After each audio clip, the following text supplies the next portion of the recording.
ഏറെ വേദനാജനകമായിട്ടുള്ള ഒരു വിയോഗം. പ്രത്യേകിച്ചും വളരെ സന്തോഷപൂർവം യാത്ര പോയ അധ്യാപകരുടെ സംഘം.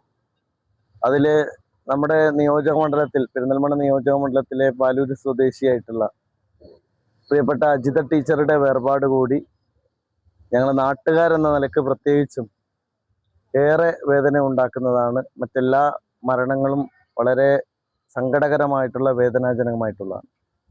ഞാൻ പാങ്ങിൽ നിന്ന് അജിത ടീച്ചറുടെ മൃതദേഹത്തോടൊപ്പമാണ് ഇങ്ങോട്ട് വീട്ടിലേക്ക് വന്നത്.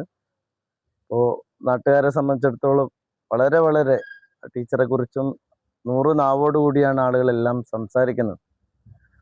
പ്രത്യേകിച്ചും നമ്മുടെ നാട്ടിലെ പ്രാഥമിക വിദ്യാലയങ്ങളിലെ അധ്യാപകരെ സംബന്ധിച്ചിടത്തോളം അവരേറ്റവും കൂടുതൽ കുട്ടികളുമായും അമ്മമാരുമായിട്ടൊക്കെ കണക്റ്റഡ് ആയിട്ടുള്ള ആളുകളാണ്.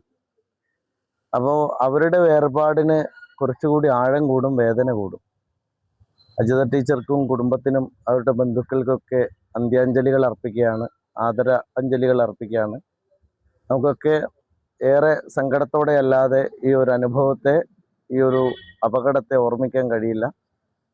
വളരെ വളരെ ദാരുണമായിട്ടുള്ള സാഹചര്യം. ഇനി 3 പേർ കൂടി ഹോസ്പിറ്റലിൽ വളരെ ഗുരുതരമായി നിൽക്കുന്നു. ഒരു കുട്ടി മൗലാന ഹോസ്പിറ്റലിൽ ഇപ്പോൾ ചികിത്സയിലാണ്. അവരെയും സന്ദർശിക്കണം. ഏതായാലും ഈ നാടിൻ്റെ മുക്കം എല്ലാം ദുഃഖമായി തീർന്നിരിക്കുന്ന ഈ ഒരു വേർപാട്, ഞങ്ങളൊക്കെ അതിൻ്റെ ആ വേദനയിൽ പങ്കുചേർന്ന് ഇതോടൊപ്പം നിൽക്കുകയാണ്.